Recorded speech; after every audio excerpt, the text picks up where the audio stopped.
Baik, teman-teman. Assalamualaikum warahmatullahi wabarakatuh. Waalaikumsalam warahmatullahi wabarakatuh. Waalaikumsalam warahmatullahi wabarakatuh. Kelas B dan C semuanya berapa orang?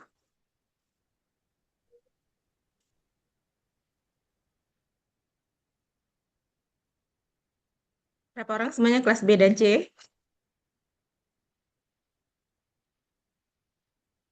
Boleh PJ untuk berikan info?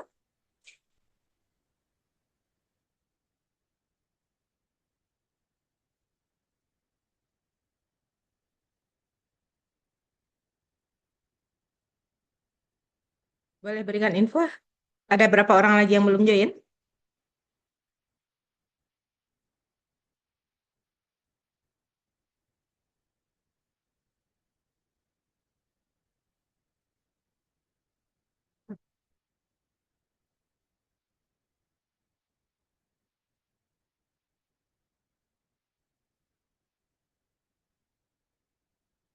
Kelas Boleh B, infonya PJ? kelas B ada 43 orang, Bu. Suaranya kecil ya?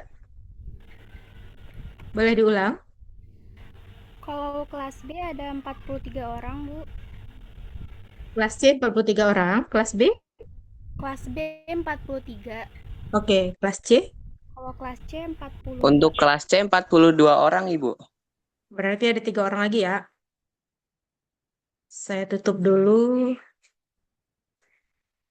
Hmm,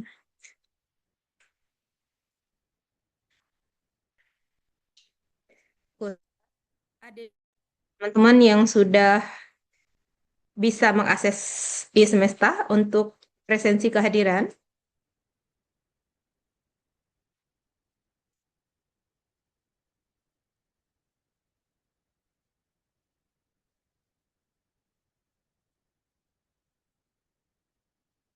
Sudah bisa?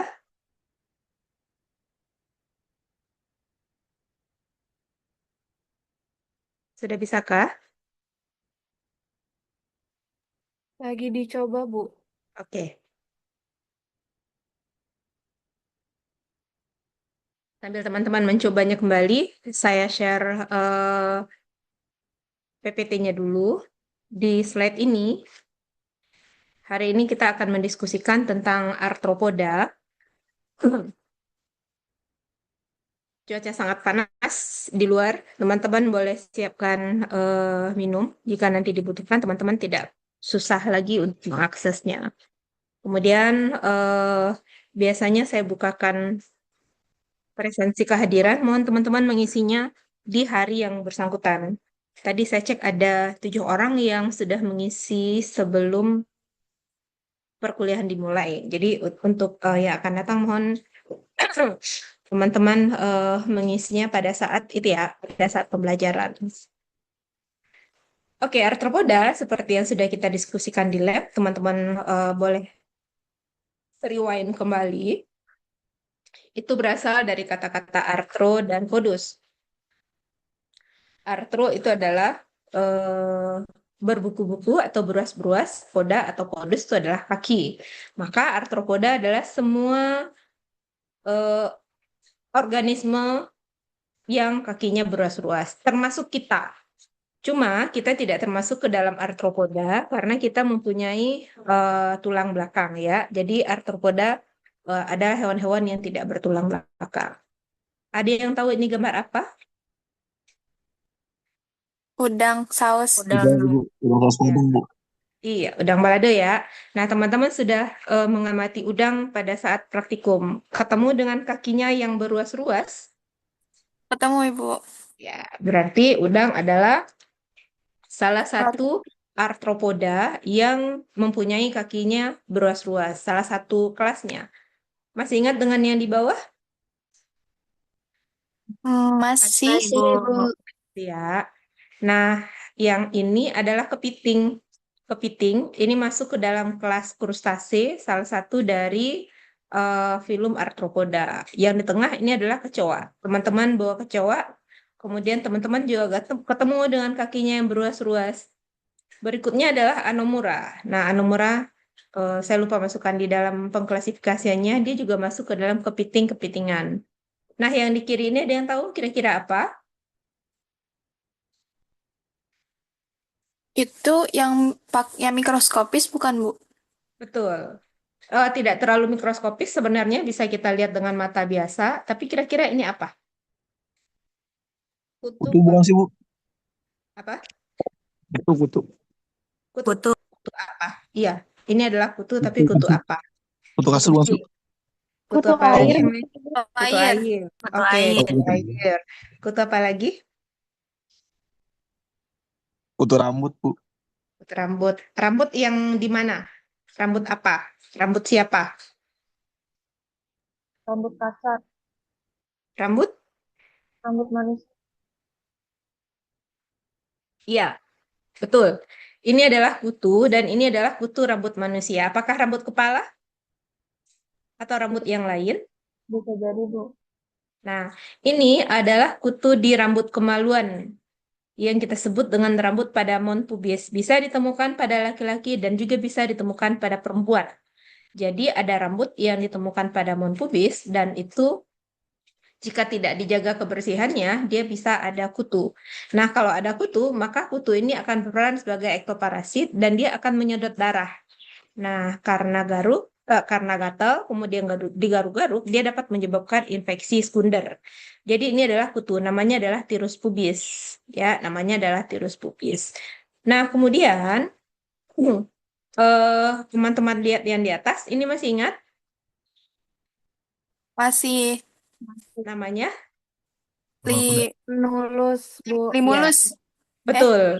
Iya, limulus. Ada yang menyebutnya limulus, ada yang bahasa latinnya Sifosura. Ya, dia masuk ke dalam kelompok udang-udangan juga. Kemudian ini adalah laba-laba. Dia masuk ke dalam satu kelas tersendiri, berbeda dengan yang di kanan. Ini adalah Myriapoda. Nah, kelas Myriapoda ada yang membaginya menjadi dua subkelas, yaitu Diplopoda dan Chilopoda. Kemudian di kanan ini adalah serangga, sama seperti si eh, kecoa, dia mempunyai 3 pasang kaki, karena itu masuk ke dalam kelas hexapoda. Kita lihat yang berikutnya. Oh ya, teman-teman bisa lihat ada telson di sini, Terlihat, Ibu. amatan Selasa. Ya, ini adalah Iya. telson ya, telson dan ini bagian yang tajam, berbeda warnanya dengan bagian yang dekat ke kepala. Nah, kemudian bentuk tubuhnya juga relatif silindris, sementara kalau Diplopoda tubuhnya relatif bulat. Jadi dia berbeda. Ya, jadi dia berbeda. Ibu, Oke, ya, ingin bertanya, Ibu. Itu boleh. kalau kita ngebedain antara keong sama yang gambar yang di sebelah kecoa itu gimana ya, Bu? Kan itu kan filmnya mereka beda, Bu. Tapi Ya, sama-sama bercangkang gitu. ya. Membedakan Anomura. Anomura ada yang tahu dengan kelomang? Oh, Ibu Kelomang, yang di Pak. tahu, Bu, tahu. Yang di pinggir pantai, ya. Bagaimana membedakan kelomang dengan gastropod? Sementara kelomang ini dia hibah menerima warisan dari gastropod. Nah, membedakannya adalah lihat dengan cara dia berjalan. Kalau gastropod, kakinya lembut karena terdiri dari otot. Sementara kalau anomura atau kelomang, kakinya sekitar 4 pasang dan itu beruas-ruas. Biasanya agak tajam.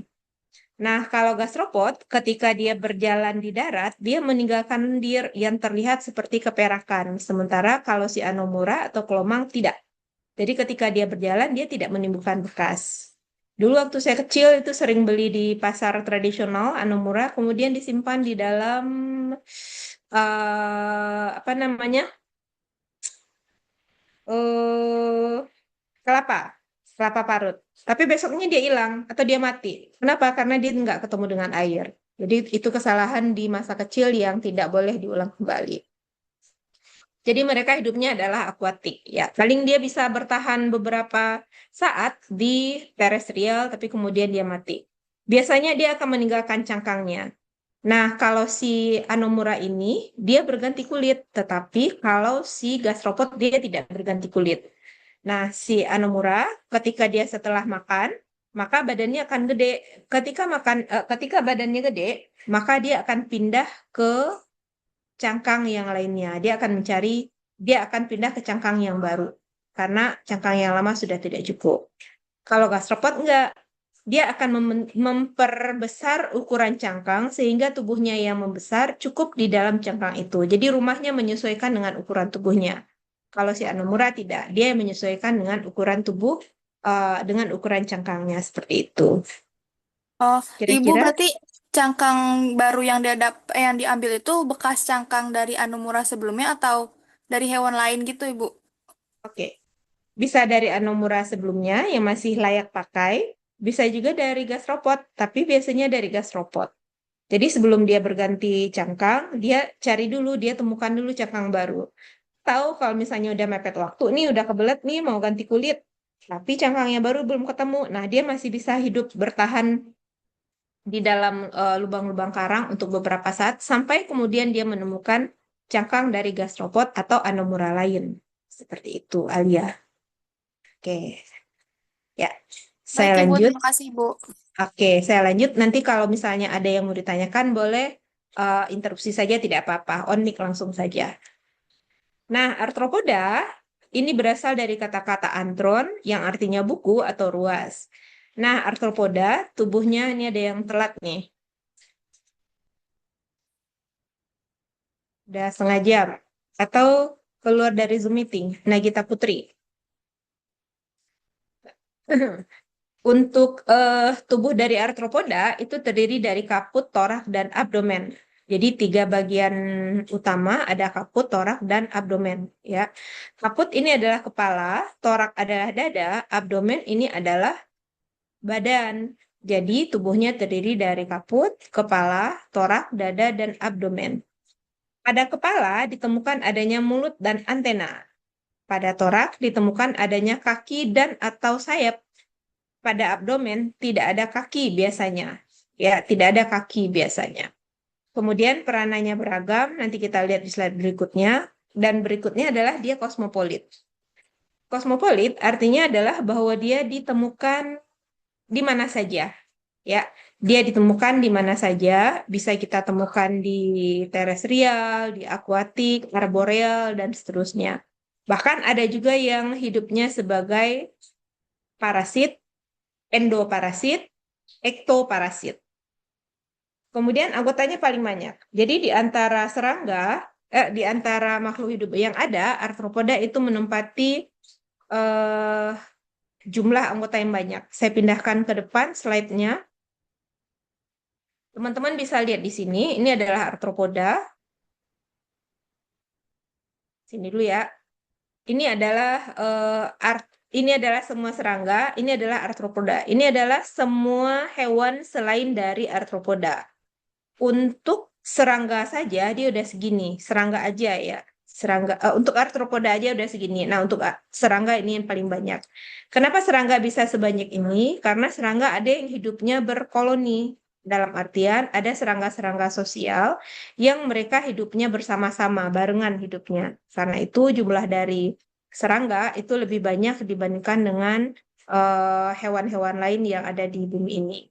Nah, walaupun demikian, banyak di antara serangga yang belum bisa diketahui apa namanya jenisnya. Jadi masih terbuka kesempatan bagi teman-teman untuk mengetahui serangga. Ntar saya atur kembali ini ke bawah. Nashua, telat nih. Nah, kemudian ini yang tadi ingin saya sampaikan. Sorry. Ini yang tadi saya sampaikan bahwa komposisi dari serangga itu menempati lebih dari hampir dari sekitar 60% yaitu adalah serangga. Kemudian sekitar 30% diantaranya itu adalah arthropoda dan ini adalah semua hewan termasuk kita di sini. Jadi sangat sedikit. Nah, di beberapa literatur lain mereka juga menunjukkan apa namanya perbedaan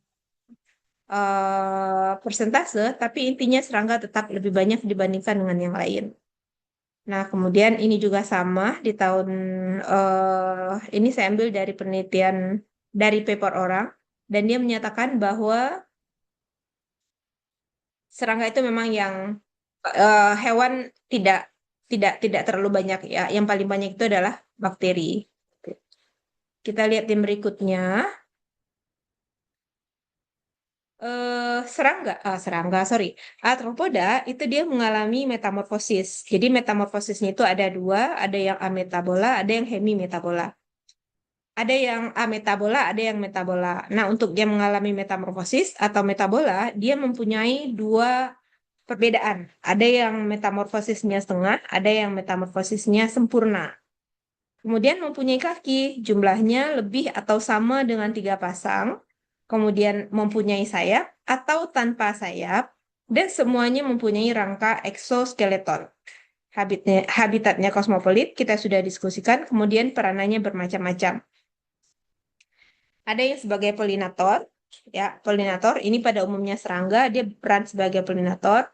Kemudian sebagai neurotoksin, dia menghasilkan racun dan itu bisa melumpuhkan ke sistem saraf pusat. Contohnya itu adalah kalajengking. Ya, kalajengking. Kemudian sebagai sumber makanan, ini banyak sekali. Di Jawa itu jangkrik, bukan jangkrik, belalang digoreng dan dimakan. Kemudian di Thailand juga sama, ada yang makan ulat sagu. Kemudian sebagai vektor contohnya adalah nyamuk, kemudian lalat yang membawa penyakit dari satu tempat ke tempat lain, ya, dari satu hospes ke hospes lain. Nah, kemudian sebagai ektoparasit, contohnya adalah kutu yang hidup pada, sebentar ya.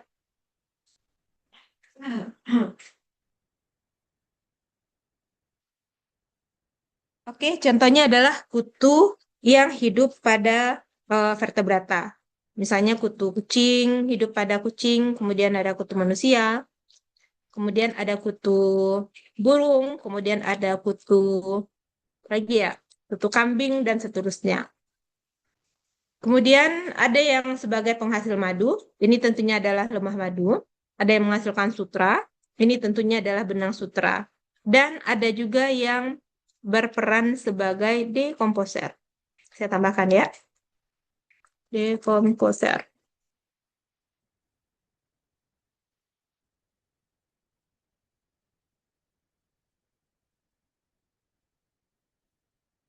Oke. Kemudian ada juga yang menghasilkan lilin. Ada yang tahu lilin? Lilin biasanya digunakan untuk apa? Ketika mati lampu. Mati lampu. Kemudian lilin atau malam. Ada yang tahu? Tahu Bu, Apa itu? kalau malam tuh kayak semacam play-doh gitu Bu, yang Ya, buat ngebentuk-bentuk gitu. betul. Untuk semacam pledok ya yang dimainkan untuk merangsang motorik anak. Dan digunakan juga untuk pewarna pakaian, misalnya pada saat membatik. Ada yang pernah mencoba membatik?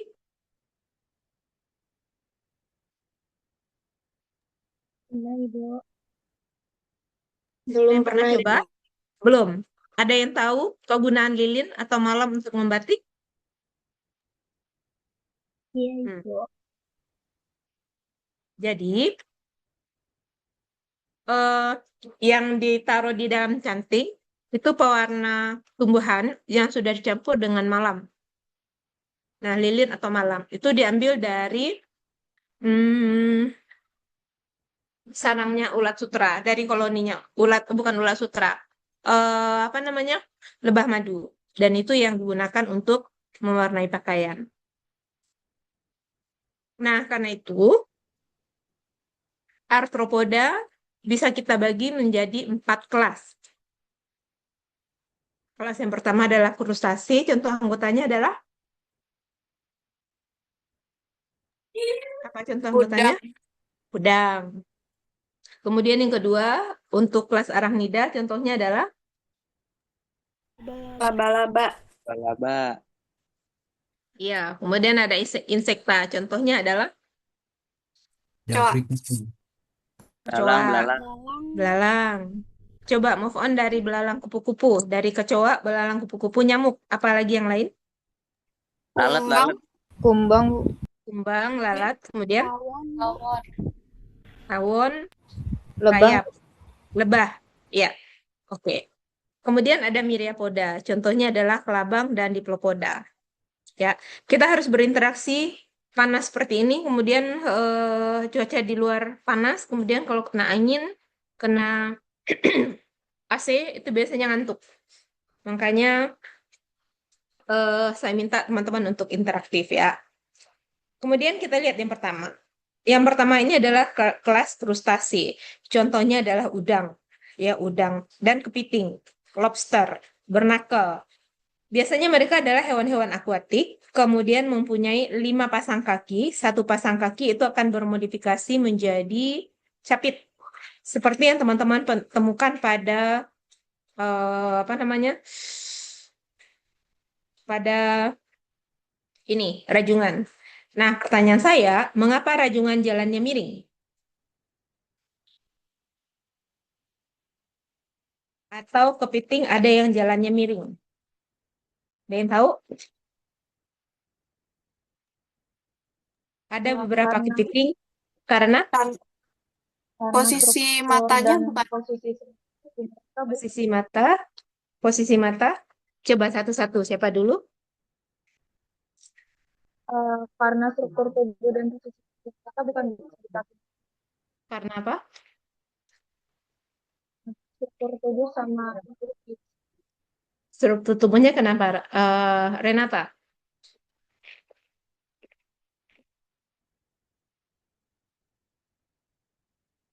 struktur tubuhnya kenapa? Sehingga dia berjalan miring? Mungkin struktur sendinya, Bu, sendi kakinya. Kenapa sendinya? Sendinya cuma satu arah, jadi bisa buat ke sampingnya doang, Bu. Nggak bisa ke depan. Satu arah, ke kiri aja atau ke kanan aja? Ke kanan kiri, Bu. Kiri. Nggak bisa putar ke kanan. Cuma satu arah doang itu, jadi dari kanan ke kiri Dari doang. kanan Tapi ke bisa kiri. Kalau nggak dari bisa kiri ke ke depan. kanan, Balik lagi, Bu. nggak bisa. Oke. Kalau dia berjalan maju, maka kakinya akan berantakan satu sama lain. Kemudian kalau dia kemudian dengan bodinya yang gede, dia akan repot kalau berjalannya maju atau mundur. Sehingga dia bisa hanya berjalan menyamping. Nyampingnya ke kiri aja atau kanan aja? kiri dan kanan. Sebentar, kita cari gambar bernakal ya.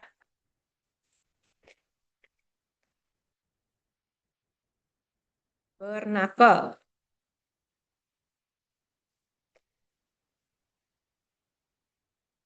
Sehingga kelihatan kalau dia itu masuk ke kelompok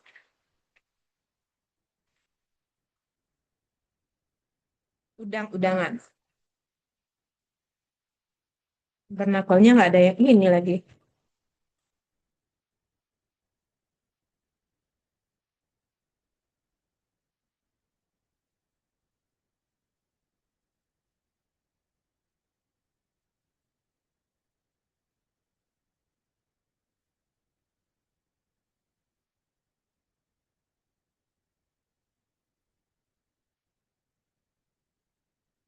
Oke, ini ada yang gede.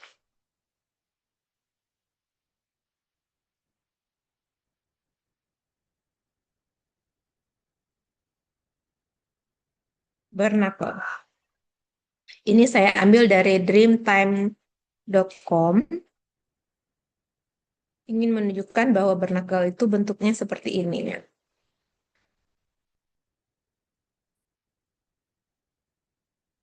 Oke, kelihatan? Bentuk dari bernakal, ini tidak saya hapus ya, dari dreamtime.com. Jadi teman-teman bisa lihat bentuknya seperti ini lebih kurang. Nah, perhatikan kakinya yang mirip dengan dia mempunyai bagian tubuh yang keras, kemudian ini biasanya nempel ke substrat. Substrat itu macam-macam, dia bisa nempel ke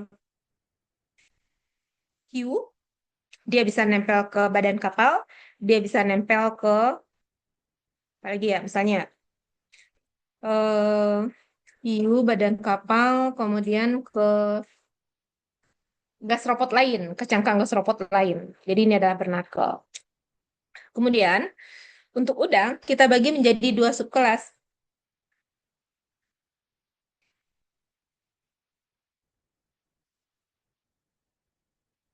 Subkelas yang pertama adalah Entomosraka. Subkelas yang kedua adalah Malakosraka. Entomosraka ini adalah udang-udang yang sederhana. Contohnya adalah Daphnia dan Cyclops yang kecil. Nah, kemudian untuk Malakosraka ini adalah udang-udang yang sempurna. Contohnya adalah Penaeus atau kita kenal dengan ada udang galah, udang windu, kemudian lobster dan seterusnya. Bagaimana dengan ebi, udang yang cenderung kecil, eh, kadang-kadang kita juga bentuknya, tubuhnya juga transparan, mirip dengan Daphnia dan Cyclops. Kira-kira bagaimana? Ada yang bisa berikan pendapat? Untuk ebi yang kecil-kecil, dia kira-kira masuk ke mana? Entomosraka atau Malakosraka kah?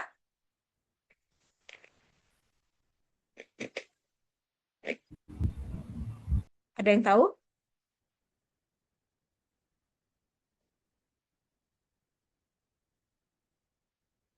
Udang ebi ya, udang kecil, kira-kira masuk ke mana?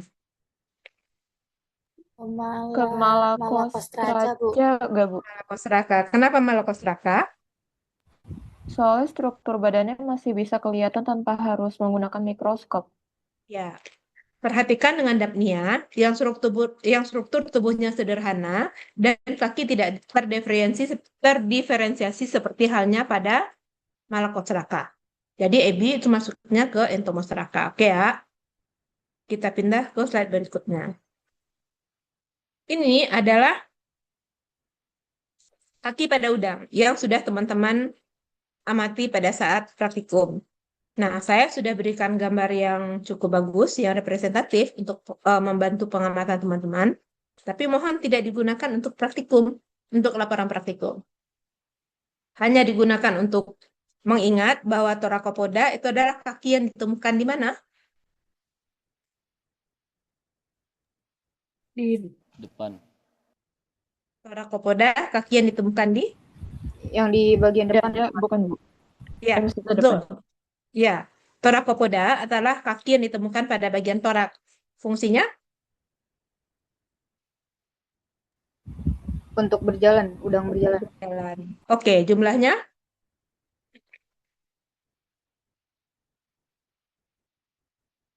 Berapa pasang? 5, bukan, Bu. 5 apa 6? 6 deh. Ya, yang 5 itu adalah pleopoda, kaki yang digunakan untuk berenang. Kakinya disebut pleopoda karena dia terdapat pada bagian apa? Perut. Leop. Ya, pleopod pada bagian perut ya, sehingga fungsinya adalah untuk berenang. Jumlahnya adalah 5 pasang. Kemudian ada uropoda. Uropoda kira-kira jumlahnya ada berapa pasang? 5 bukan, Bu? Uropoda. Uropoda adalah kaki kemudi yang ditemukan di dekat telson. 3 atau 2 ya, Bu ya? 2 pasang. Ya, jadi jumlahnya adalah 2 pasang. Fungsinya adalah sebagai kemudi. Jadi kalau dia belok kiri kanan dia pakai kaki ini yang di belakang. Di sini. Ini adalah yang sekarang ini saya tunjuk namanya Leopoda. Leopoda. ya, oke. Yang saya tunjuk sekarang namanya adalah Rostum. oke. Yang di akhir namanya adalah Telson. oke, telson. Ya. Udah bisa ujian tengah semester. Insya Allah. 2 minggu dari sekarang. Ya. Ini adalah bentuk yang tadi teman-teman sudah tahu. Jadi kita boleh skip saja. Karena bentuknya bermacam-macam. Kemudian ini adalah sketsa dari apa namanya? Ini ada lagi nih yang terlambat. Oh, kayaknya Naswa ini ya. Naswa mengalami kendala di jaringannya sehingga kadang-kadang terlempar dari Zoom-nya. Oke, ini adalah bentuk dari skila Masih ada yang masuk nih, terakhir. Setelah ini saya tidak akan admit lagi. Mohon yang terlambat lebih dari setengah jam. Ya, yang barusan masuk Muhammad siapa? Muhammad Fatih, Bu. Iya, Tadi kenapa? saya ini, Bu, nge-lag, Bu. Saya udah Oke, datang dari tadi. oke. Ini adalah kepiting. Satu kakinya berfungsi untuk berenang, yang paling belakang. Satu kakinya berfungsi sebagai penjepit. Kemudian dia punya mulut dan karapak. Ketika dia berganti kulit, maka karapaknya ini sangat lembut.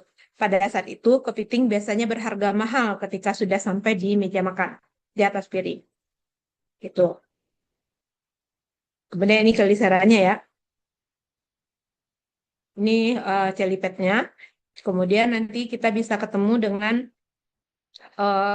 bagian ventralnya, sehingga kita bisa bedakan antara kepiting jantan dengan kepiting betinanya. Oke, ini adalah gigi-giginya. Giginya. Kemudian dari bagian ini kita bisa membedakan lengkung di sini, kita bisa membedakan antara jantan dan betina. Kalau betina biasanya di sini kita bisa ketemu dengan telur. Kemudian tadi saya sudah tanyakan mengapa kepiting jalannya miring. Ini merupakan adaptasi rajungan atau kepiting jenis tertentu dengan kondisi alam. Jadi dengan karapaks yang besar, dia susah untuk berjalan maju mundur, tapi lebih nyaman dengan struktur, morfologi, dan posisi sendinya, dia berjalan miring. Jadi ada adaptasi evolusi anatomi kaki, kemudian orientasi sendi yang mendukung geraknya sehingga lebih nyaman untuk bergerak ke samping. Kemudian efisiensi biomekanik. Kalau dia berjalan lurus, dia akan lama karena struktur sendinya tidak mendukung untuk itu. Nah, ini adalah Sifosura. Sifosura ini dia juga mempunyai telson. Ini adalah bagian telsonnya, kemudian abdomen dan torak. Karena dia cefalotorak ya, cefalotorak karena dia mempunyai kaki dan kepala dan dada yang bersatu. Ini kita bisa lihat bagian-bagiannya pada slide berikut. Nah, ini adalah cefalotorak semuanya. Ini adalah abdomennya dan yang di belakang ini adalah telsonnya. Nah, kalau kita lihat dia mempunyai mata, kompon eye ya, mata majemuk 2. Kemudian bagian apa ya? Garis yang bukan garis, bagian yang memisahkan antara cefalotorak dengan abdomennya itu hati-hati karena ini adalah bagian yang rentan riskan sekali untuk terputus. Kalau dia sudah terputus, maka kita tidak bisa mengamati kakinya lagi. Oke, ini adalah bagian abdomennya. Dia mempunyai kaki yang digunakan untuk berjalan. Kalau yang kemarin teman-teman lihat itu masih bisa kelihatan. Kemudian dia di sini juga mempunyai pedipalp. Kemudian dia juga mempunyai mulut. Kemudian dia mempunyai keli serata. Nah, keli serata ini umum kita temukan karena untuk menyedot. Jadi dia makan bisa dengan menggigit dan dengan menyedot. Seperti menghisap ya, seperti yang kita temukan misalnya pada arachnida atau pada laba-laba. Nah, ini pada bagian luar semuanya adalah karapaks, yang di atas ini adalah cefalotorak, yang di bawah ini semuanya adalah abdomen. Nah, kita bisa menemukan insang. Kita juga bisa menemukan anus dan kita juga bisa menemukan telson. Hanya saja bagian ini mungkin semuanya tidak bisa teman-teman amati dengan baik karena spesimennya sudah kering. Jadi kalau misalnya teman-teman lihat di sini, teman-teman bisa ketemu dengan palpusnya ini. Ini adalah kaki yang digunakan untuk berjalan. Kemudian ini mulutnya. Ini insangnya. Oke ya, ini ada insang. Sudah bisa nanti diamati dengan baik. Nah, kalau teman-teman lihat bagian lainnya, teman-teman juga akan ketemu dengan hal yang sama. Kalau yang tadi dia masih masih hidup di balik. Nah, ini sudah dikeringkan sehingga kakinya tampak berbeda dari yang gambar sebelumnya, tapi strukturnya secara morfologi sama.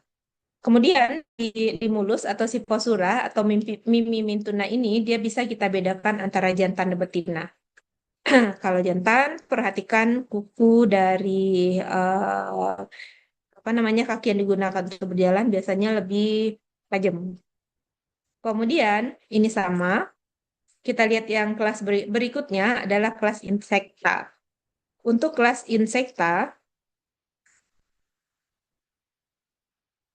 insekta, dia mempunyai mata tunggal dan mata menjemuk. Mata tunggal disebut dengan ocelli. Oh, saya ambil ini sebentar ya. Ambil stylus supaya nanti bisa menulis.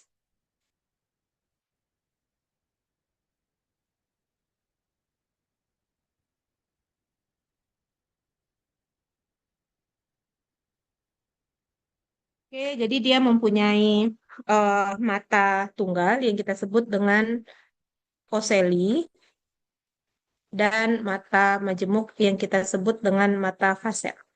Facet tulisannya.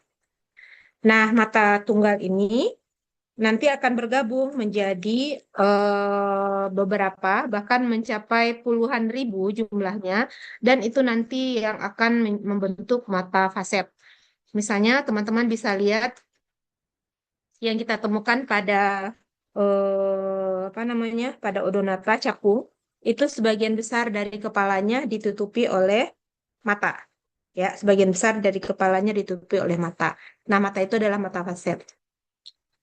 Jumlah mata facet pada Odonata itu lebih kurang sebanyak 20.000 mata tunggal. Jadi banyak sekali. Nah, kemudian dia mempunyai tipe mulut yang berbeda-beda. Jadi, seringkali saya sampaikan, hati-hati dengan nyanyian Nina Bobo. Ya, Nina Bobo, belalang kupu-kupu, siang makan nasi, kalau malam minum susu. Nah, kira-kira kalau menurut teman-teman, apakah si nyamuk bisa menggigit?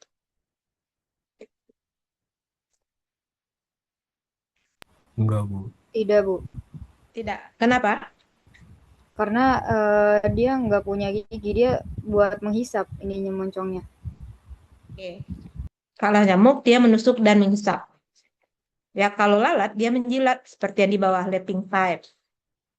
Bagaimana dengan semut? Digigit semut?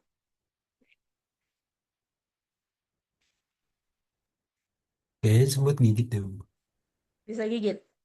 Dia punya gigi? Enggak, Bu. Kayak Enggak. yang paling depan mulutnya gitu. Ya, ini ada lagi nih. Saya edit sebentar. Nah, jadi untuk semut, ada yang kita kenal dengan mandibula pulp, ada yang dengan maxilla pulp. Kalau maxilla pulp, ya maxilla pulp, dia adanya di eh, ornamen atau organ sensor yang kita temukan pada maxilla. Kalau mandibula pulp, ornamen alat sensor yang kita temukan pada mandibula. Nah, serangga mempunyai tipe yang bermacam-macam pada mulutnya, misalnya adalah cewing. Cewing ini adalah tipe menggigit. Kalau kumbang gimana?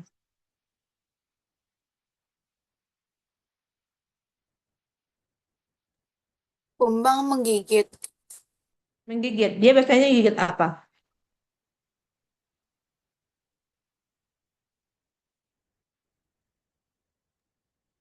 Gigit mangsanya mungkin, Bu. Mangsanya apa? Makanannya apa kalau kumbang?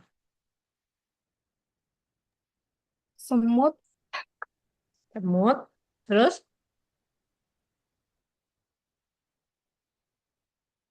Kotoran hewan bukan, Bu? ya, ada kumbang yang kita temukan pada kotoran mamalia. Itu adalah dung beetle. Nah, kumbang juga bisa kita temukan pada jaringan palisade. Masih ingat dengan jaringan palisade?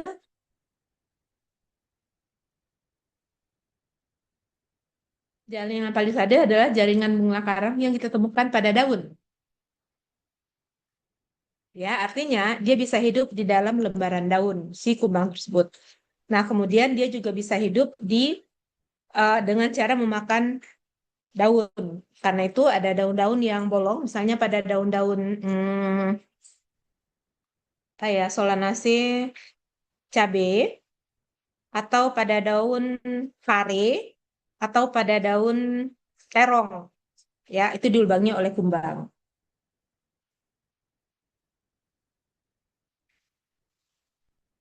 Kemudian yang di tengah ini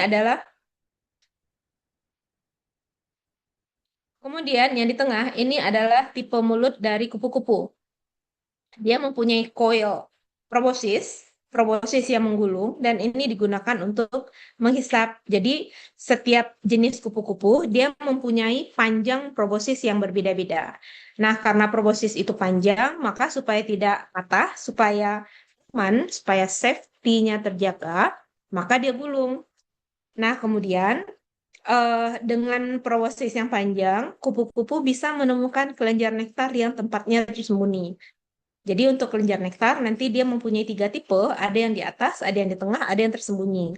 Nah, kupu-kupu karena dia mempunyai proboscis yang panjang, maka dia bisa menemukan posisi dari uh, kantong nektar kelenjar nektar yang tersembunyi tersebut. Kemudian gambar yang paling bawah, leping. Leping ini adalah tipe mulut dari lalat yang menjilat. Jadi dia bercabang, bukan bercabang, terdiri dari rambut-rambut yang halus, dan ketika dia hinggap pada sampah, dia akan menyapu bersih itu semua permukaan sampah. Kemudian bukan permukaan sampah, misalnya permukaan makanan yang sudah membusuk, dia akan bersihkan semua, termasuk dengan mikroorganisme yang ada di situ. Kemudian ketika dia pindah ke makanan yang lain yang siap untuk disajikan oleh yang siap untuk disantap oleh manusia, itu semua mikroorganisme, virus, bakteri, jamur akan dipindahkan dari media pertama ke media kedua. Jadi hati-hati untuk makanan yang terbuka kemudian dilalerin. Jadi ya sudah dihinggapi oleh lalat. Jadi yang di sini dia akan memindahkan semua material termasuk yang di kaki-kakinya juga. Kelas insekta contohnya banyak, bisa kutu seperti yang tadi kita lihat, belalang. List ini kutu yang sebenar-benarnya. Kalau flies ini adalah kutu kucing. Bee ini lebah, kemudian kumbang, kemudian kupu-kupu. Anggotanya paling banyak. Ada yang hidup akuatik dan ada yang hidup terestrial. Kemudian dia mempunyai 3 pasang kaki semuanya. Karena itu kita sebut dengan hexapoda. Ya, karena itu kita sebut dengan hexapoda. Karena dia mempunyai 3 pasang atau 6 buah kaki. Nah, dari semua kelas, hanya insekta yang mempunyai kepala, torak, dan abdomen yang jelas. Kemudian, ada yang bersayap, ada yang tidak bersayap. Ada yang mengalami metamorfosis, ada yang tidak mengalami metamorfosis. Coba teman-teman perhatikan untuk gambar yang ini. Yang di bawah, yang merah. Kira-kira ini apa? Gambar apakah yang sedang teman-teman lihat di slide ini? Bisa berikan tanggapannya dengan langsung on mic saja. Itu semut, Bu. Semut. Lihat ini adalah semut. Kayak semut. Iya. Bu, semut, Bu. Iya, semut merah gitu, Bu. Semut, Bu. Semut, Ya, belalang, semut atau gitu. Semut kumbang? rang-rang. Semut rang-rang. Semut, belalang, atau kumbang? Semut itu, Bu. Semut saya. Semut, ya. Semut. Ini adalah semut. Jadi semut tidak punya gigi. Nah, cepitan ini ketika dia terganggu, dia akan mengeluarkan asam formiat.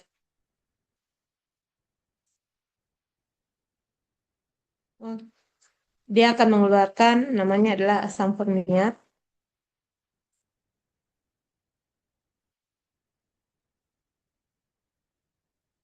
Hmm.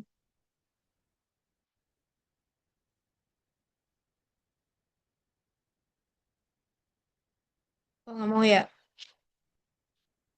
Namanya adalah asam formiat.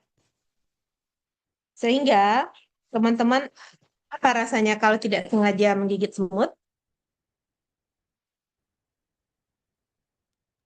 Gatal. Asam. Gatal, bentol ya. Kemudian Perih juga, Bu, kadang, Bu. Panas ya, tuh, perih, panas. kemerahan, Panas tuh kalau panas, gitu betul. tuh. Ya, kemudian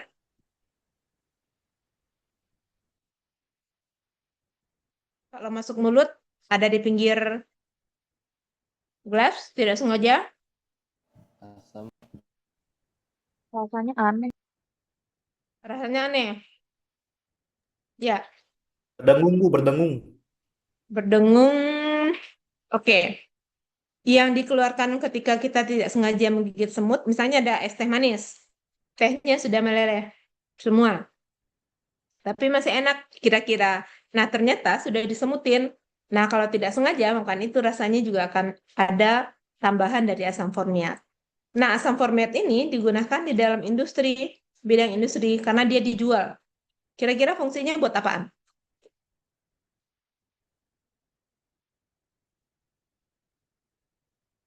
Ada yang tahu?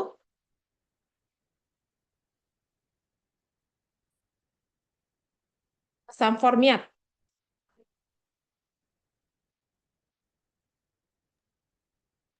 Buat bahan kimia kamu. Bahan kimia yang digunakan untuk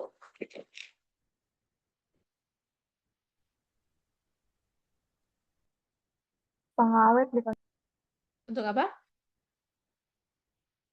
pengawet. Pengawet. Kemudian yang lain Pembersih, Bu.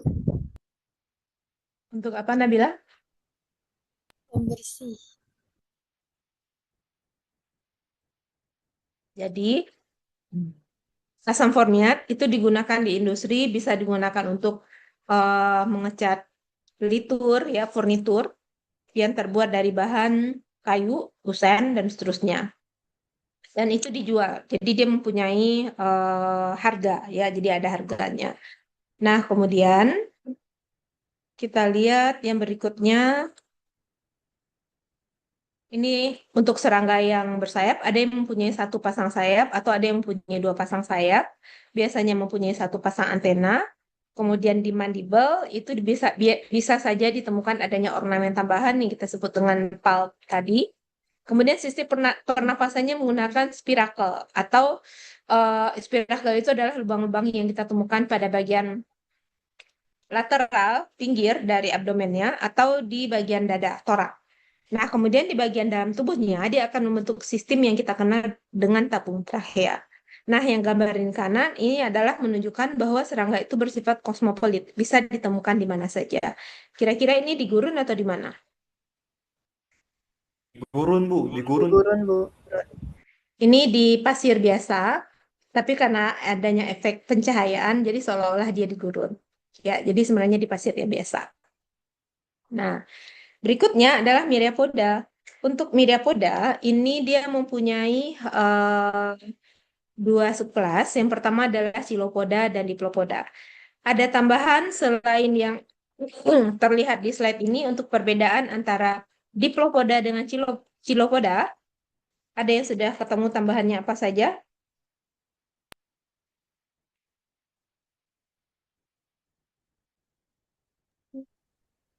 Beracun dan tidak beracun. Ya, beracun. Mana yang beracun? Yang Chilopoda. Chilopoda. Oke, Diplopoda tidak beracun. Kemudian tambahan berikutnya. Kalau Chilopoda itu antenanya lebih panjang, sedangkan Diplopoda Ya, antenanya lebih pendek. ya, Chilopoda anggotanya lebih panjang, Diplopoda lebih pendek. Berikutnya. Kecepatan gerak, Bu. Mana yang lebih cepat? Yang Chilopoda. Oke. Chilopoda bisa bergerak lebih cepat dibandingkan dengan Diplopoda. Berikutnya.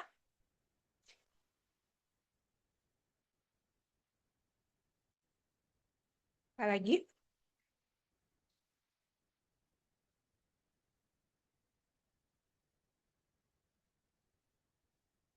Apa lagi yang lain? Dan Apa? tidak memiliki telepon, Bu. Kenapa telepon? Mana yang punya telepon? Iya, Bu, saya Bu Muhammad Rafi, Bu, Oke. Yang mana yang punya telepon? yang memiliki telepon yang Chilopoda. Ya. Buat apa dia teleponnya? Biasanya untuk berburu melumpuhkan mangsa. Ya, karena dia adalah hewan-hewan predator ya. Ya. Oke. Ada lagi yang lain?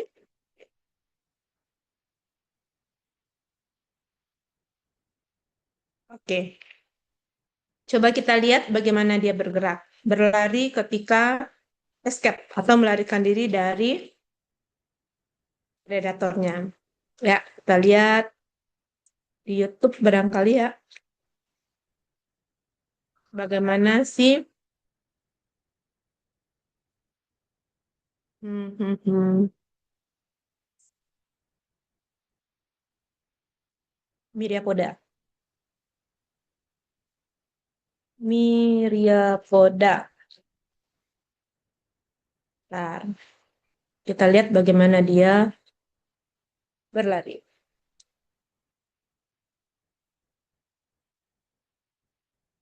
Dan sebentar. Ini saya ambil dari TikTok. Teman-teman bisa cari linknya sendiri nanti. Hmm,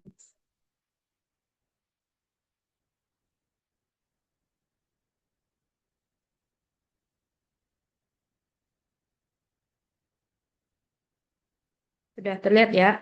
Saya share audionya dulu.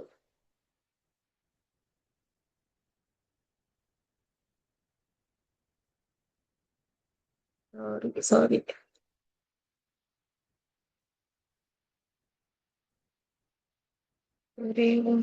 Oke. Ini saya ambil dari TikTok, dari Insut. Teman-teman boleh lihat untuk dia menemukan mangsa.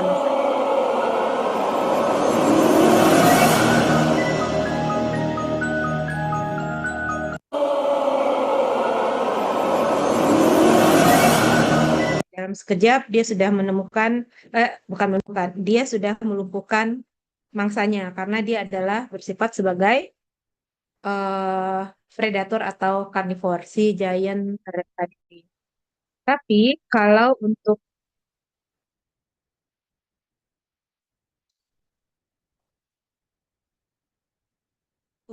si centipede, teman-teman bisa lihat di sini bagaimana dia bergerak. Kalau dia ke sekolah pasti dia paling telat karena harus pakai sepatu dulu. Oke. Myriapods. First, the Peruvian giant centipede. Known as Scolopendra gigantea, this bad boy can grow over 12 inches long. Found all over South America and the Caribbean, it preys on everything from insects to small mammals. It's got venom that packs a punch, so beware. Next, the giant African millipede. Giant African millipedes are fascinating creatures with a unique appearance and behavior. When threatened, they can curl up into a tight ball, protecting their vulnerable underside. Additionally, they secrete a foul-smelling fluid from their pores, deterring predators. Finally, the giant fire millipede. These impressive creatures are native to the rainforest of Cameroon. They are known for their striking appearance, with dark brown or black bodies adorned with vibrant orange or red stripes. They grow up to 6 inches long and are omnivores, eating vegetables, such as leaves and roots or decaying plant material. Let's explore the most spectacular myriapods. First, the Peruvian giant centipede. Known as Scolopendra gigantea, this bad boy can grow over 12 inches long. Found all over South America and the Caribbean, it preys on everything from insects to small mammals. It's got venom that packs a punch, so beware. Next, the giant African millipede. Giant African millipedes are fascinating creatures with a unique appearance and behavior. When threatened, they can curl up into a tight ball, protecting their vulnerable underside. Additionally, they secrete a foul-smelling fluid from their pores, deterring predators. Finally, the giant fire millipede. These impressive creatures are native to the rainforest of Cameroon. They are known for their striking appearance, with dark brown or black bodies adorned with vibrant orange or red stripes. They grow up to 6 inches long and are omnivores, eating vegetables, such as leaves and roots or decaying plant material. Oke. Let's explore the Dengan melihat dua tayangan barusan, apalagi perbedaan antara keduanya?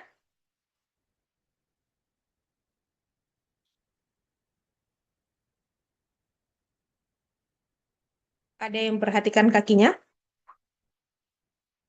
Nih, kita lihat ya. Mudah-mudahan teman-teman bisa menemukan perbedaan berikutnya dan menambahkan di catatannya.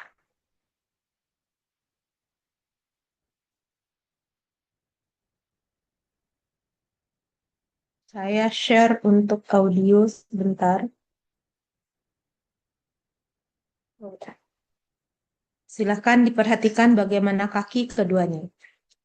most spectacular myriapods. First, the Peruvian giant centipede. Known as Scolopendra gigantea, this bad boy can grow over 12 inches long. Found all over South America and the Caribbean, it preys on everything from insects to small mammals. It's got venom that packs a punch, so beware. Next, the giant African millipede. Giant African millipedes are fascinating creatures with a unique appearance and behavior. When threatened, they can curl up into a tight ball, protecting their vulnerable underside. Additionally, they secrete a foul-smelling fluid from their pores, deterring predators. Finally, the giant fire millipede. These impressive creatures are native to the rainforest of Cameroon. They are known for their striking appearance, with dark brown or black bodies adorned with vibrant orange or red stripes. They grow up to 6 inches long and are omnivores, eating vegetables, such as leaves and roots or decaying plant material. Let's explore the most spectacular myriapods. First, the Peruvian giant centipede. Known as Scolopendra gigantea, this bad boy can grow over 12 inches long. Found all over South America and the Caribbean, it preys on everything from insects to small mammals. It's got venom that packs a punch, so beware. Next, the giant African millipede. Giant African millipedes are fascinating creatures with a unique appearance and behavior. When threatened, they can curl up into a tight ball, protecting their vulnerable underside. Additionally, they secrete a foul-smelling fluid from their pores, deterring predators. Finally, the giant fire millipede. These impressive creatures are native to the rainforest of Cameroon. They are known for their striking appearance, with dark brown or black bodies adorned with vibrant orange or red stripes. They grow up to 6 inches long and are omnivores, eating vegetables, such as leaves and roots or decaying plant material. Let's explore. Oke. Ada yang sudah tahu perbedaan badan dan kakinya untuk millipede dan centipede? Sebagai tambahan perbedaan di antara keduanya. Boleh disebutkan? Siapa dulu?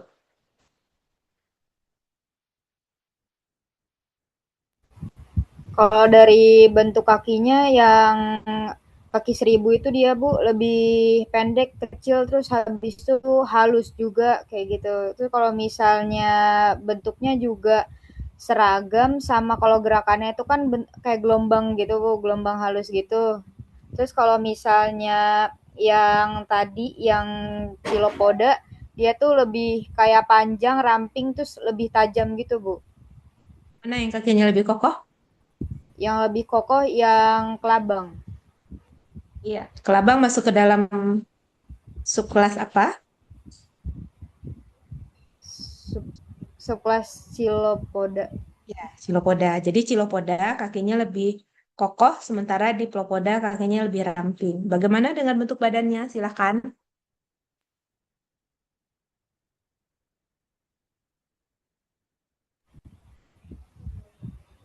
Kalau bentuk badannya yang Chilopoda dia pipih. Kalau misalnya yang Diplopoda itu dia silindris Bu. Habis itu juga dari bentuk buku-bukunya, kalau yang Chilopoda itu buku-bukunya lebih terlihat gitu Bu, ruas-ruasnya. Sedangkan kalau misalnya yang Diplopoda itu lebih halus, walaupun dia juga berbuku-buku. Kayak kurang kelihatan gitu Bu, karena mepet-mepet gitu. Oke, jadi kalau pada Chilopoda, jarak antara satu ruas dengan ruas yang berikutnya itu lebih jauh. Kalau pada Diplopoda lebih dekat. Silakan teman-teman tambahkan. Ada lagi tambahan berikutnya?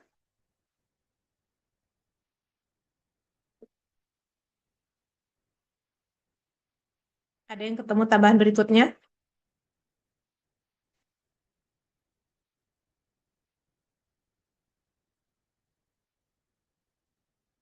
Ada?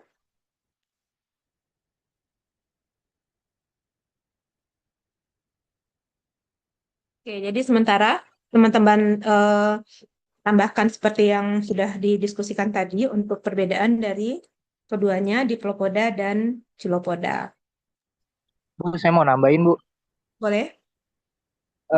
Tadi sepenglihatan saya kelihatannya di Lopoda itu kaki buku-buku di kakinya itu lebih banyak ya Bu? Diplopoda jumlahnya lebih panjang ya. Iya Bu. Oh ya, ya betul. Jadi bisa saya ceritakan juga di sini ke teman-teman. bahwa si Diplopoda itu dia mempunyai jumlah buku yang banyak pada badannya, ya pada toraknya itu. Kemudian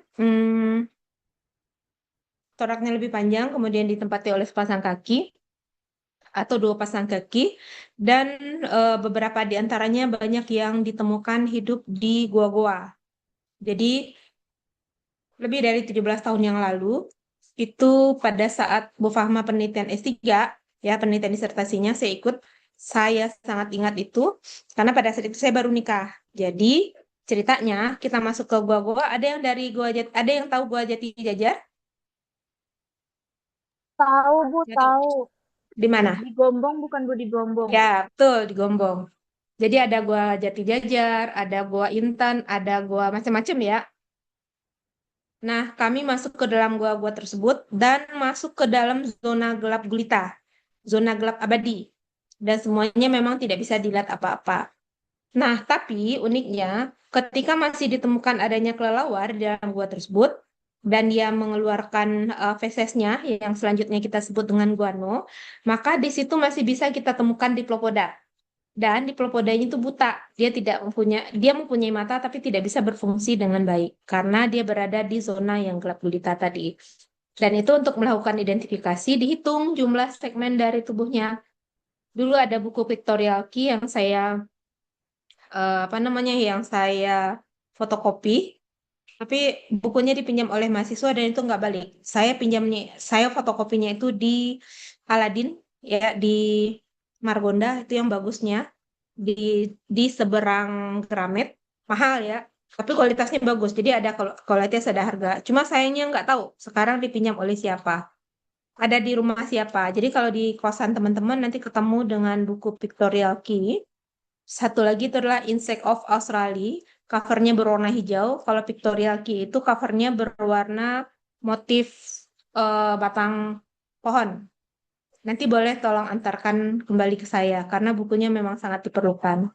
Kalau untuk Insect of Australia itu masih memungkinkan untuk difotokopi ulang. Tapi kalau untuk pictorial key itu jumlah bukunya sangat terbatas di Indonesia. Jadi seperti itu. Jadi nanti boleh teman-teman tambahkan untuk perbedaan keduanya sehingga nanti perbedaannya menjadi semakin banyak. Nah, sehingga pertanyaan untuk slide ini bisa teman-teman jawab. Ya. Nah, untuk pertanyaan ini teman-teman bisa jawab. Nah, kalau di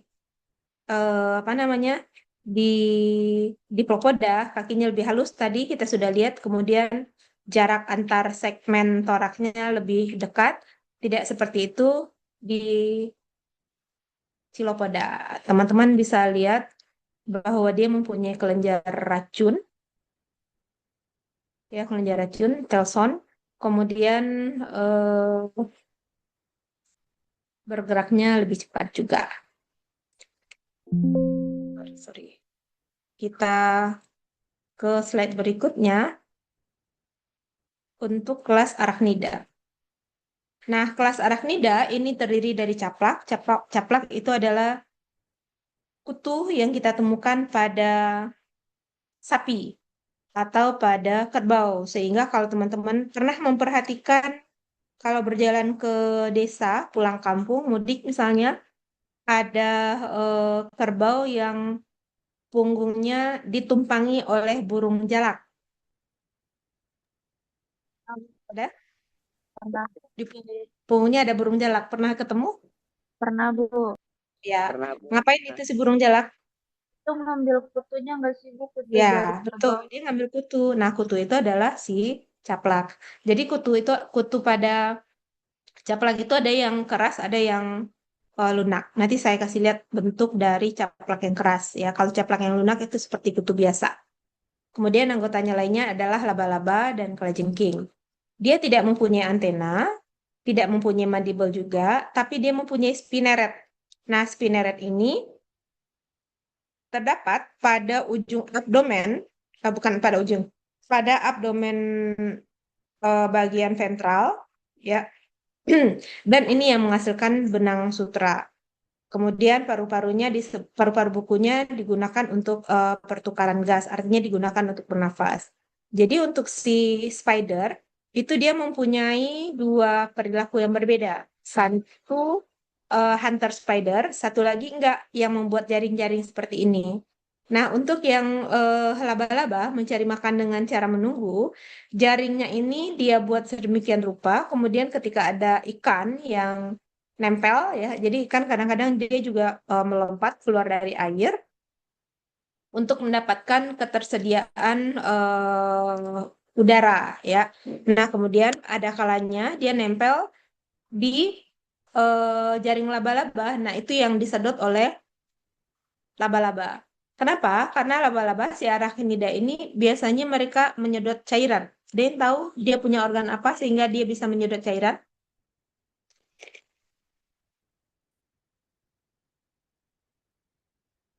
Ada yang tahu nama organnya apa kira-kira?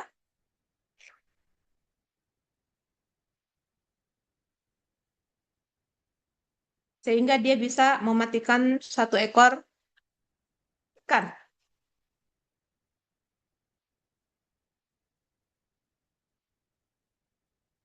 Namanya adalah Chelicerata.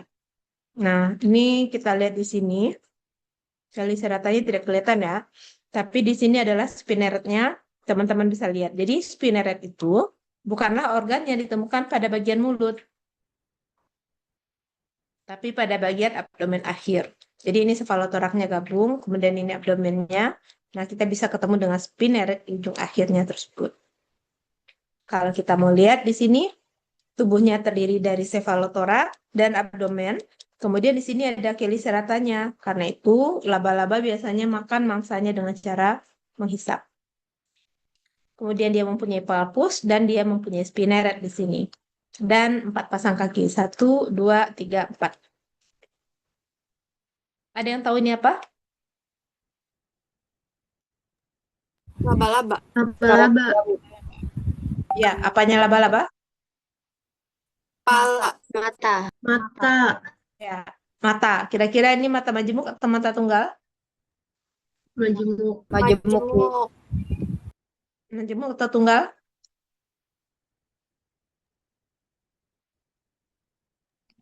Kira-kira mata majemuk atau mata tunggal? Mata tunggal, Bu. Tunggal, ya. Ini adalah oceli. Teman-teman perhatikan posisinya. Ada yang satu baris jumlahnya hanya 4. Ada yang seperti ini 4. Ada yang seperti ini 1, 2, 3, 4, 8.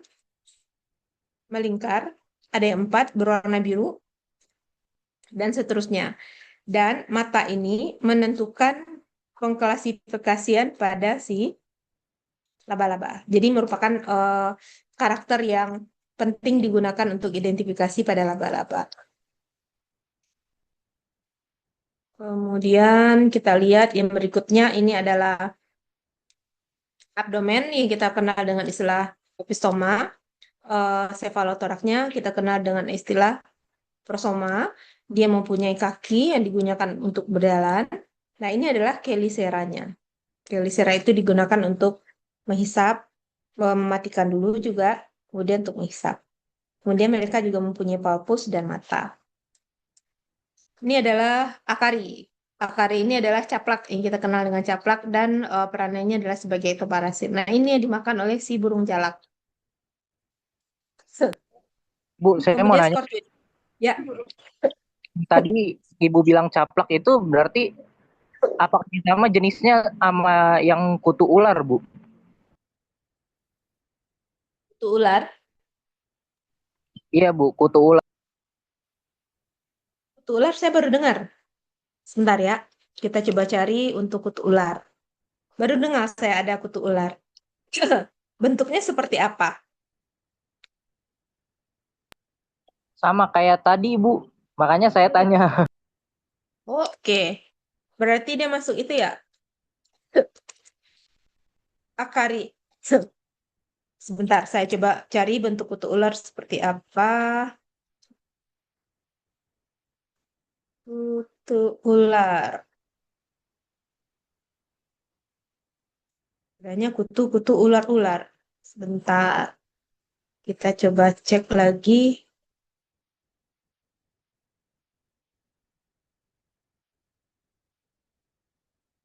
Kutu ular.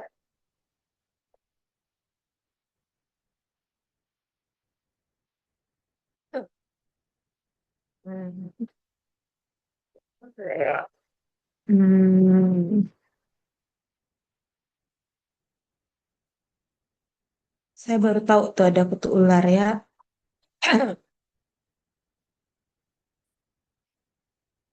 Karena dia adalah hewan melata. Seperti apakah kutunya?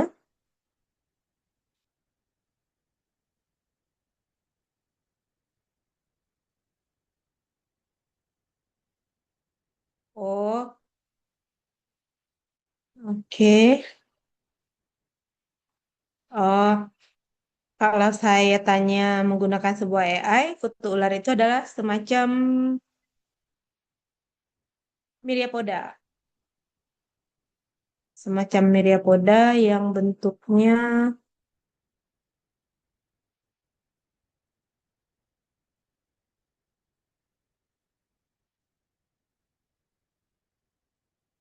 coba ya, ular yang gede itu kan biasanya piton. Apa yang terjadi kalau kita cari kutu ular piton? Oh, oke. Oh, iya. Ntar saya kopikan kutu ularnya. Menarik sekali ya. Iya, caplak, caplak keras dianya. Ini sudah ketemu kutu ularnya. Mm, mm, mm, mm, mm. Sorry, sorry.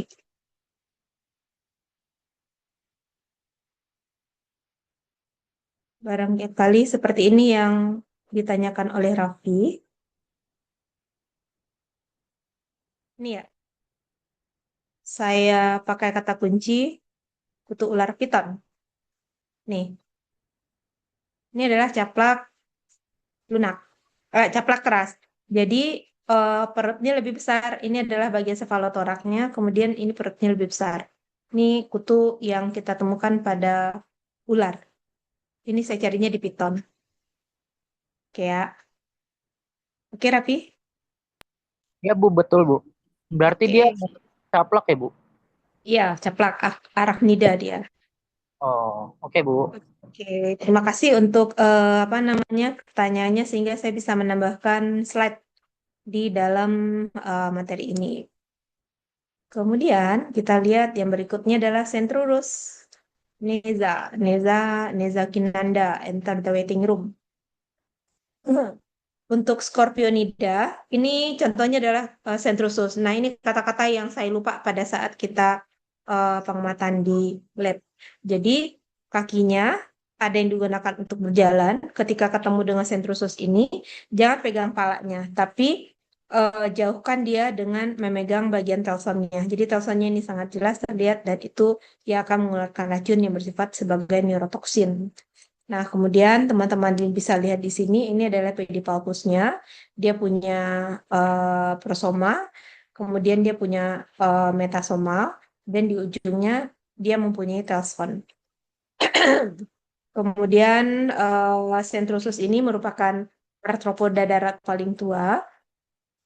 Palpusnya dapat berfungsi untuk sebagai capit, kemudian keliseranya kecil. Kelisera ini digunakan untuk menghisap, kemudian memasukkan racun atau bisa.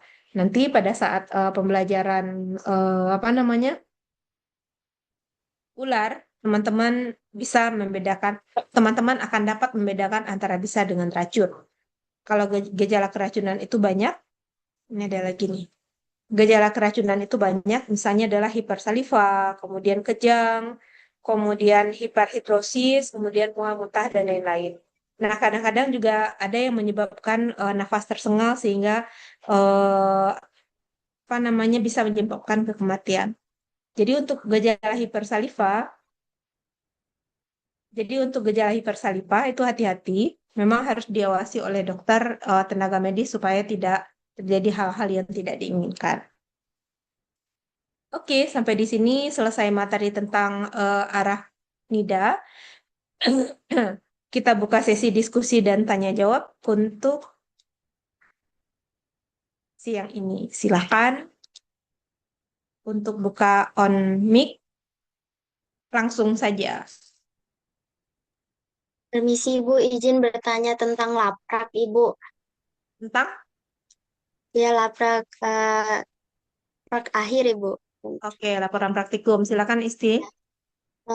Capung, kupu-kupu, jangkrik, kecoa, itu dipilih salah satu atau semua dimasukin dalam laprak Ibu?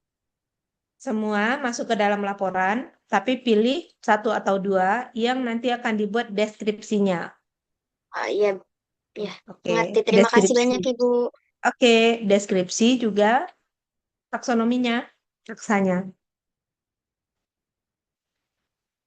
Oke, berikutnya silakan.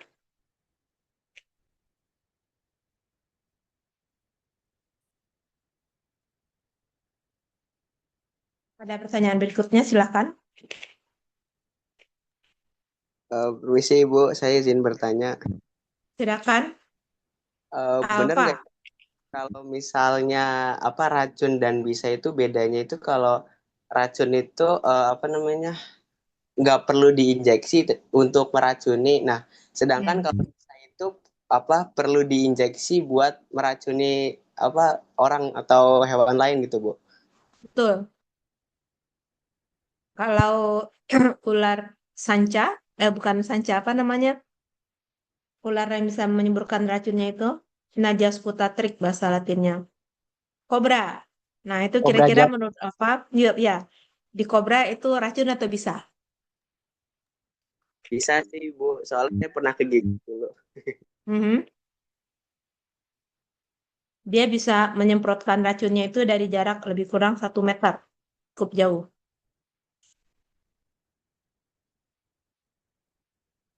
Berikutnya silakan. Mau nanya Bu, Silakan Nabila. kalau lalat tuh itu Bu, kalau ke dalam gelas dimasukin semuanya, katanya tuh sayapnya yang kanan mengandung obat, kalau yang kiri tuh mengandung racun. Tuh gimana ya Bu biologisnya? Lalat. Iya. Bentar, ada pesawat lewat. Bentar ya.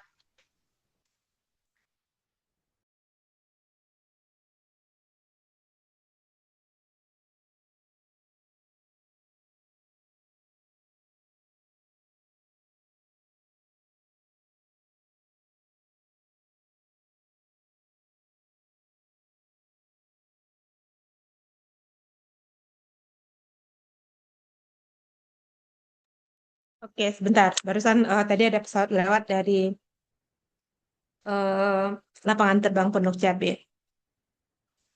Jadi untuk lalat, ya seperti itu. Jadi kalau misalnya ada makanan yang sudah dihinggapi oleh lalat, itu kita harus pencet lalatnya ke makanan supaya dia mengeluarkan antitoksin. Jadi ada yang bifinom, bukan serangga. Semua hewan yang menghasilkan racun itu sebenarnya dia sendiri sudah memproduksi anti racunnya. Dan itu kita harus bisa memanfaatkannya. Berikut dengan hewan-hewan lain yang juga mempunyai racun, apakah itu apa namanya, lebah, ular, apa lagi, serangga lain, kalajengking, itu semuanya adalah protein khusus. Kalau kita bisa mengisolasinya, kemudian kita bisa membentuk antitoksinnya, dan itu diperlukan sekali, mengingat Indonesia adalah negara tropis yang banyak ditemukan hewan-hewan beracun. Jadi seperti itu. Cuma dari Indonesia belum ada yang benar-benar mempelajari tentang racun dan bisa. Seperti itu. Makasih Bu. Ada pertanyaan berikutnya, silakan. Siapa? Ibu, saya mau nanya Ibu. Silakan Alia. Untuk yang tadi Cilopoda itu keluar racunnya lewat Telson, Bu. Aston. Iya, Tapi saya tadi baru aja baca di dua literatur, si Telson tuh nggak beracun, Bu. Yang beracun itu yang di dekat mulutnya. Telson sebenarnya digunakan untuk melukai kalau mau tahu kalau ingin mempelajari secara persisnya. Jadi dia melukai, kemudian memang ada kelenjar berikutnya yang menghasilkan racun atau bisa. Nah, hal ini bisa kita lihat lebih jauh pada ular. Jadi pada ular itu kelenjar racunnya ada yang berhubungan dengan gigi, ada yang tidak berhubungan. Nanti kita akan mengenal dengan istilah opistoglyphorus seperti itu. Jadi yang menghasilkan racun memang tidak persis di ininya di telsonnya tersebut seperti itu. Memang ada organ berikutnya, tapi biasanya untuk apa namanya tahap awal kita menyatakannya seperti itu. Nanti kalau misalnya kita baca lebih jauh, telson itu khusus untuk melukai saja Alia.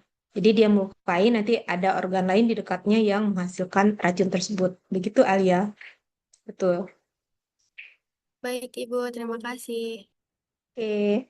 Ada Ali sudah ketemu nama organ yang menghasilkan racunnya, namanya kelenjar apa itu biasanya adalah kelenjar. Pada setiap hewan akan berbeda-beda namanya.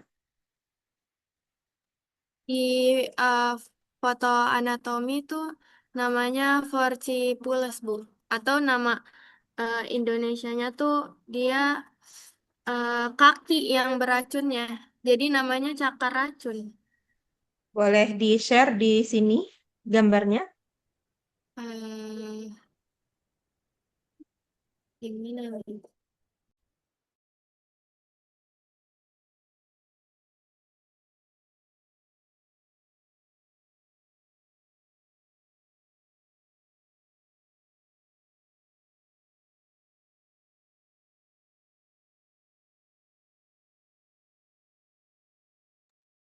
Bisa digedein?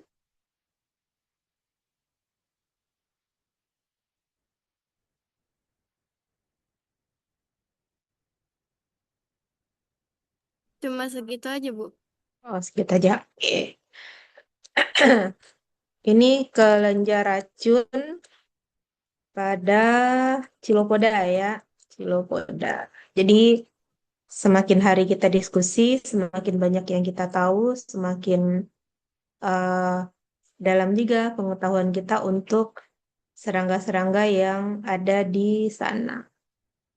Rahang dengan taring bisa, terus kaki pertama.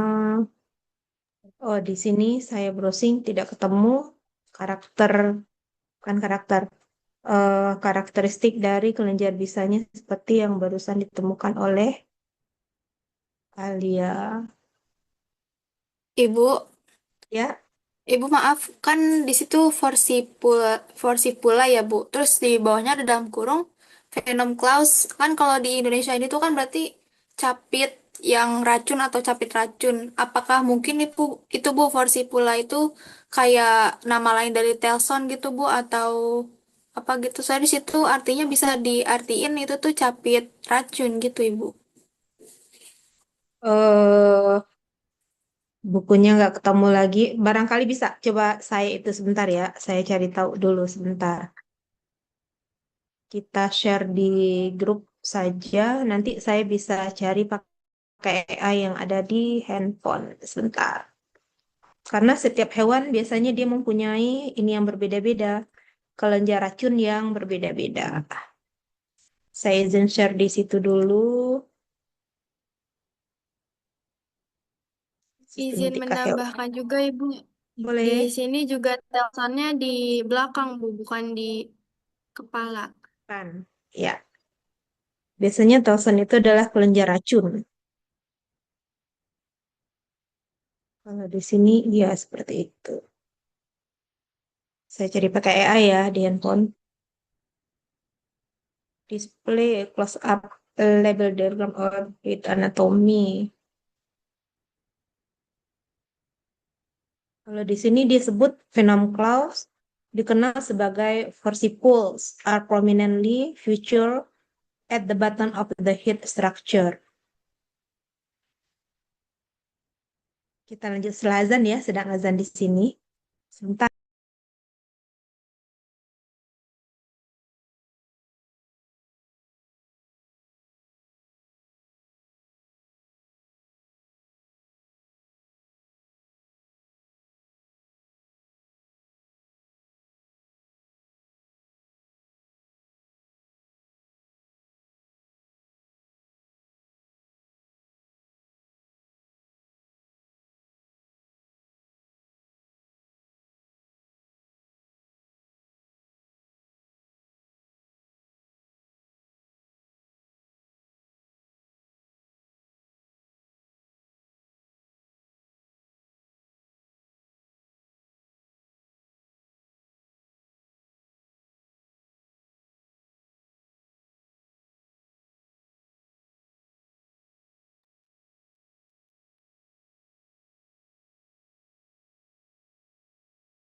Oke, kalau yang dari saya dapatkan, sebenarnya secara general kita sebut saja dulu sebagai apa namanya, sebagai telson.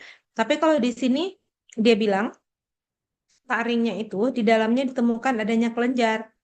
Barangkali ini sangat spesifik. Jadi secara general kita sebut dulu aja dia sebagai telson. Posisi kelenjar racun barangkali nanti kita bisa lanjutkan ketika ada pembelajaran tentang khusus tentang racun-racunnya. Jadi sementara kita eh, ini dulu aja. Kita bersabar dengan proses yang ada. Tapi menarik sekali bahwa ternyata apa namanya racun yang dihasilkan oleh hewan-hewan yang beracun itu beragam. Kalau pada ular itu ada yang memang berhubungan dengan gigi, ada yang tidak. Ya, jadi gigi ular itu ada yang bisa dilipat ke belakang, ada yang bisa ditekuk ke belakang, ada juga yang tidak. Jadi dia memang bervariasi seperti itu. Oke, berikutnya silakan.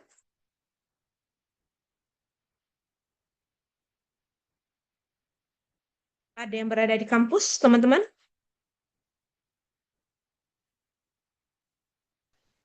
Ada yang lain silakan.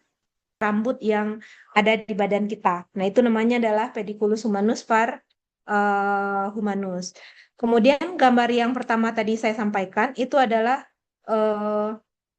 tirus pubis. Nah, tirus pubis kita tidak temukan selain pada rambut pada pubis, rambut pada kemaluan. Dia tidak ada pada rambut kepala karena habitatnya berbeda, dia sangat spesifik. Nah, kemudian kalau kutu kucing itu ada beberapa spesies dan hanya ditemukan pada kucing aja. Nah, mungkin yang bisa kita diskusikan lebih lanjut itu adalah kutu yang ditemukan pada ayam, misalnya. Ayam juga ada kutunya. Itu bisa ditemukan pada burung, misalnya pada elang. Dulu ada mahasiswa kami yang penelitian tentang ektoparasit dan itu ditemukan adanya kutu yang menyerupai pada elang dengan yang menyerupai pada ayam. Barangkali karena sama-sama unggas. Nah, kutu pada manusia itu mirip seperti kutu yang ditemukan pada primata lain, misalnya pada apa namanya, bukan gorila, monyet ekor panjang, makaka multifasiata. Jadi beda beda beda hospes dia seperti itu sih, Git. Ya, Bu. Terima kasih. Oke. Nah, kemudian kutu kucing pun dia nggak mau pada semua orang, dia akan pilih-pilih orang. Kalau di rumah ya saya adik kakak, ayah ibu saya, ayah almarhum dan ibu saya, itu biasanya yang ketempelan kutu kucing itu hanya saya dan ibu saya, yang lainnya enggak. Enggak tahu kenapa. Kalau saya baca, serangga itu dia bisa membaca protein yang ada di dalam darah kita. Nah, barangkali ini sehubungan dengan, ada yang menyampaikannya sehubungan dengan golongan darah, dan juga ada korelasinya dengan kadar karbon yang kita hasilkan. Jadi, saya termasuk tipe orang yang gampang dalam tanda kutip digigit nyamuk. Ini barusan kaki saya disemutin nih. Makanya tadi saya cari-cari loh, kok agak perih ya. Ternyata ada semut-semut halus di lantai. Padahal kaki saya naik ke kursi. Ini kursinya goyang-goyang nih, goyang-goyang. Tapi tiba-tiba kok ada semut di paha saya. Makanya barusan saya cari-cari semutnya mana. Belum ketemu sih, tapi bentolnya udah berasa. Seperti itu. Jadi untuk hospesnya dia memilih kalau untuk manusia yang biasanya digigit dalam tanda kutip digigit nyamuk, nyamuk itu juga tidak semua orang. Kalau di rumah di sini saya, anak saya dan suami saya juga cuma saya yang digigit nyamuk dalam tanda kutip. Kalau anak saya kalau anak saya bilang karena darah suami saya pahit, bau dia bilang jadi nyamuknya nggak mau. Bahasanya seperti itu ya, namanya juga anak-anak. Seperti itu. Izin saya bacakan sebentar pertanyaan dari Rara. Pada udang dan kepiting sama-sama mempunyai kemampuan autotomi yang bisa mutusin kakinya sendiri. Betul. Mana sih yang lebih rugi buat mereka? Apakah pertahankan kaki yang luka tapi risikonya infeksi parah dan mending langsung diputusin aja. Mereka harus buang-buang energi mereka untuk tumbuhin kaki baru. Untuk hewan, ya untuk hewan itu mereka mempunyai insting. Jadi mereka lebih tahu ancaman yang lebih berbahaya itu yang mana. Ya, ancaman yang lebih berbahaya itu yang mana. Kemudian mereka juga akan mempertimbangkan mana yang lebih efisien untuk mereka. Jadi tidak semuanya bisa memutuskan kaki atau misalnya pada cicak. Lebih untung bagi mereka untuk lari daripada eh, untuk memutuskan ekor dan mengaktifkan kembali kemampuan autotominya daripada mereka lari dengan kondisi badannya utuh. Jadi seperti itu. Tergantung dari kondisi yang dihadapi. Begitu Rara. Nah, demikian juga dengan ini yang mempunyai daya regenerasi yang besar itu diantaranya adalah bintang ular laut.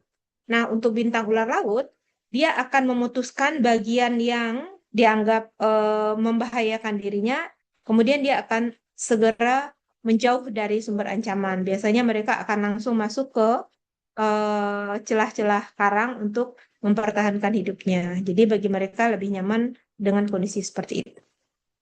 Barangkali itu yang bisa saya sampaikan untuk Rara. Ada pertanyaan lain? Silakan. Oke, dengan senang hati. Apakah ada pertanyaan lain? Silakan.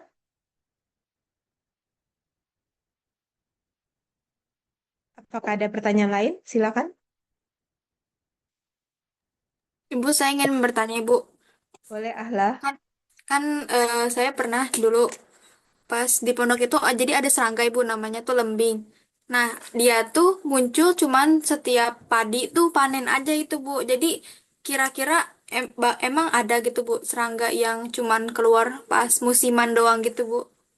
Jadi Ada. gak muncul. Oh, Ada. Jadi dia, bentar ya, suami saya pulang bukain pintu bentar. Bentar, nah.